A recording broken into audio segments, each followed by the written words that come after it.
everybody, and welcome to episode 54 of the Rieg and Eidie wedding show.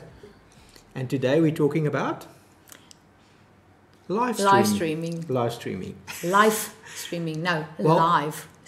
live streaming, but I do think under the current way of living, you can call it live streaming. It's probably more appropriate. So you're allowed to make that little tiny spelling mistake. So it wasn't a mistake. It was deliberate. It was very, very asperous. Well, I think by now, I don't know exactly where we are, but the other day we checked and it was day 120, so it's now probably almost day 150 or something like that of the South African lockdown.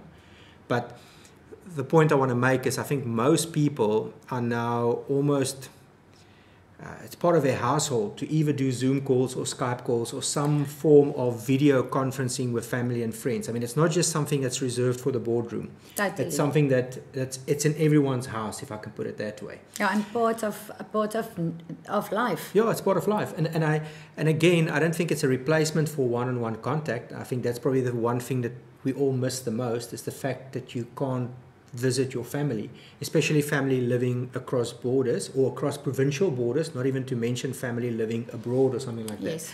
I mean, it was my mom and dad's 50th anniversary, and we would have loved to be there to share it with them. All we could do was a Zoom call. It was my brother's oldest 21st, and we missed. So everyone, I think every single person that's in the audience and has missed out on a significant event during lockdown, during this time of lockdown. And I think that the interesting thing for me is I've never paid much attention to video calls. It wasn't something that I liked doing. I mean, I did, as part of my involvement of CRSQ, we did some of those calls with the international partners, but it was very few. It was maybe once a month or once in every 2 months.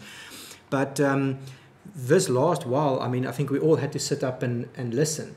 And for me, the first almost wake-up call came just after those initial regulations were published still pre-lockdown. Our clients had to basically cut their wedding by 50% to comply. And we obviously had to figure out very quickly how to live stream a wedding.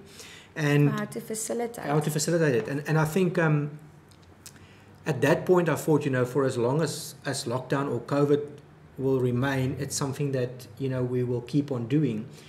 But we'll get to it at the end. I do think that as time goes by, there's a very valid point for live streaming even in a post-COVID world. I do agree with you on that. And I think on that point, there's so many ways that you can do this. I think everyone by now kind of know, but like we said, Zoom or Skype or things like that. But I've often found that they are much more almost corporate. The whole vibe of the app and everything is more corporate setup or conference type setup. Then you have your Facebook Lives and you've got your Instagram Live and you've got YouTube Live and all of those, which are all more almost very much on the informal public social media side. You can make it private, some of it, but I mean the moment you start going onto those platforms, it's a lot more, from my experience, a lot more almost in the public's eye. So what we've discovered is we found a company to partner with that allow us to live stream special events and family events that gives it a little bit more of a private and intimate type of vibe, if I can call it that. You can customize the page. A little bit individualized, So it's just for the people you invite. So there's no chance that someone else can get onto that live stream unless you've given them the link. Yes. And I think what's nice about that is the fact that we can add a little bit of personalization. We can put a photograph in there. There's a way where the people can actually interact and send messages, because if it's for a wedding or if it's for a 21st or if it's for a significant birthday like a 40th or a 50th or something like that, or even something as sad as a funeral, which we recently live streamed, you realize that it's actually an incredible service to the family, that makes it possible for them to communicate with one another in almost real time on that day and share a little bit of, that person's celebration of his life or her life, as well as a little bit of the grief. And to get closure, even though you are not able to be there. Yeah, and I think that's something it's a very sensitive subject for any event, whether it's a funeral or a celebration. Yeah, it happens once. It's a once-off opportunity, you know. So it's only there and then it's gone, you know. So to be able to share it live, and I think, you know, last week when I was live streaming, I always monitor the live stream as well. So although I monitor the devices, I'm always monitoring the live stream as well. And what was amazing for me is the fact that there was about a 10-second latency or delay in this whole setup. Yeah. So from the moment I record it to the moment it appears on an independent device via the web is less than 10 seconds or plus minus 10 seconds. So theoretically, anyone anywhere in the country or anywhere in the world with an internet connection can be viewing that in 10 seconds after it happened. It's amazing. And I mean, the streaming service we use, the servers are actually in the States. So my signal gets sent to the States and I get it back in roughly 10 seconds. You know, incredible. So it's absolutely phenomenal, the technology. So, you know, from our side as well, you know, being a live event and being an event of significance, we also take a great pride in adding some form of redundancy. So what we do with our live streams, especially if we're only doing live stream, I mean, if we're doing a wedding and we're adding live stream as a service, we're obviously recording the video already, so there is a backup copy of it. But if we do live stream only, we actually record a backup on an independent camera, as well as backup audio, and we only use professional quality microphones because, again, the sound is a big issue. You want to hear what that person is saying. You don't want to sit there 1,000 miles away and not, you can see, but you can't, the lips but you and can't not hear what's being said. So just from our side, we believe in that redundant part where you're actually recording it on an independent camera as well. Keep in mind, any person providing a live stream service do that depending on the Wi-Fi in the environment you're operating or the cell service. And most of the time, those are two things that's out of our control. So if the cell service for some reason go down, or the connection speed isn't good, or the Wi-Fi drops or something like that, at least you have that backup, and the moment the connectivity is restored, we can upload that to the web and share it, so it's not lost. And I think that's just something that's important from our side to mention, you know. And is it's most also saved as well, so the clients. So the application that we use, what makes it very nice is the fact that, as we said, you can customize it a little bit. You've got, I don't really want to say a messaging board, it's more a way of people... It is a platform of communication. But it's private. It's not like when you're on Facebook and you're communicating and there's a chance that other people can see it. It's a little bit more private. And then it stays up there for 12 months. And there's an option to download as well. So you can download it for yourself and keep a copy on your computer, but for up to 12 months after we filmed that live stream, it's accessible on that same link. So you don't even have to go look for a new link. That same link that we supplied you with, just click on it and you go back. You can see all the messages and you can rewatch, or you can skip forward to wherever you want. So it's quite a nice service, I think.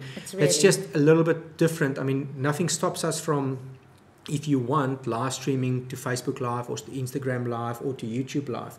But I do believe this service, just especially if it's a wedding or a funeral or even a 50th or a 40th, like I said, I mean, it's still not, it's something you want to share with, but you don't necessarily want to share it with the whole world. So finding a way of making it really private and for only for you and your friends, exclusive. I think it's a great setup.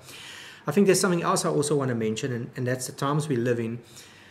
Space at events, especially when it gets to a funeral or something like that, is very limited. And we've also developed our live streaming solution to be as such that it's a very small footprint. So literally the space that one person would occupy would be, for instance, me with my camera set up on a very small monopod type setup, and everything's battery operated. So no need for AC cords and things like that. And then you're not taking space away. So it's one person less that you can invite, but that one person allows you the opportunity to share your event with the world. Yeah. So that's just something to keep in mind as well. It's not a massive... Obviously, we can do the multicam setups and all those sort of things, but then you start taking a lot of space and you're going to... Every extra camera you add another person to it.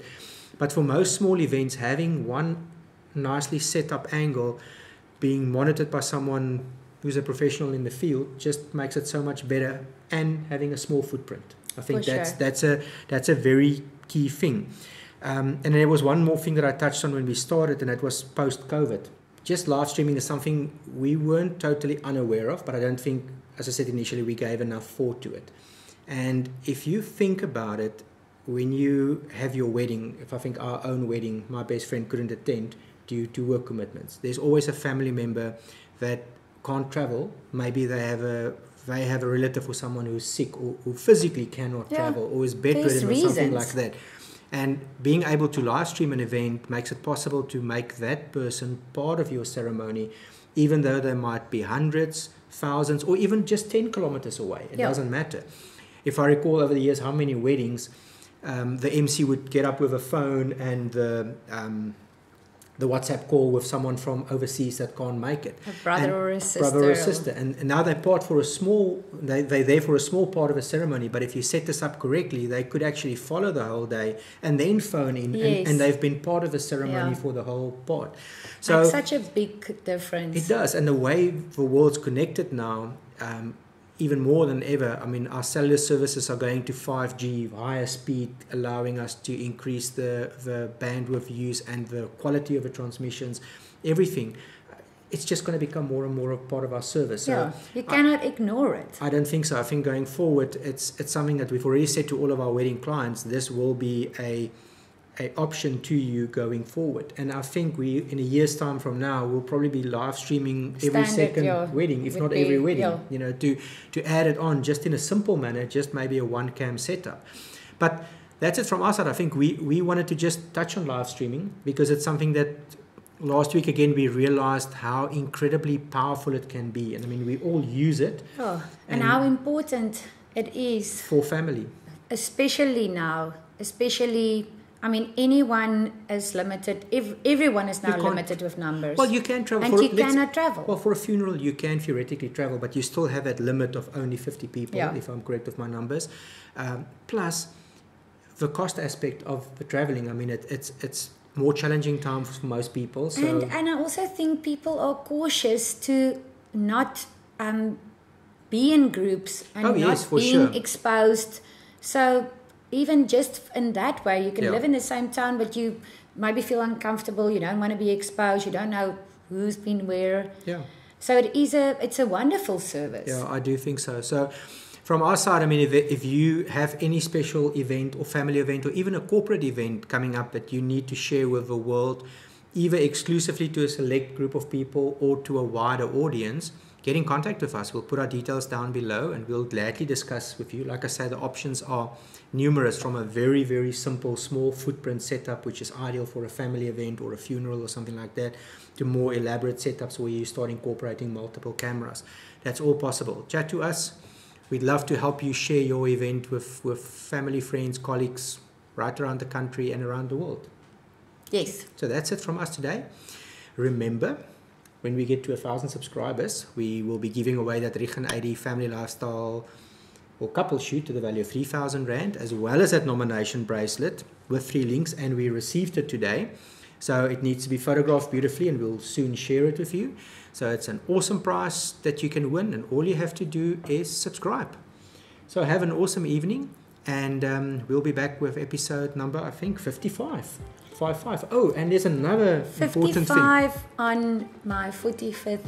Yeah, so it's 45, 55. Yeah, 45. So guess what? Eidie's wearing a guest shirt. You might not be able to see it clearly. Okay, guess. And the reason for the guess is, guess whose birthday it is tomorrow? It's mine. It's mine. I'm turning 45 tomorrow. And if you know Eidie, you'll know that she's been celebrating since Friday, and she's probably going to be celebrating until Friday. Yes. That's the only way that you celebrate a birthday. So thank you very much for watching. And like I said, we'll be back with episode 55 on Eidie's 45th birthday. Cheers. Cheers, guys.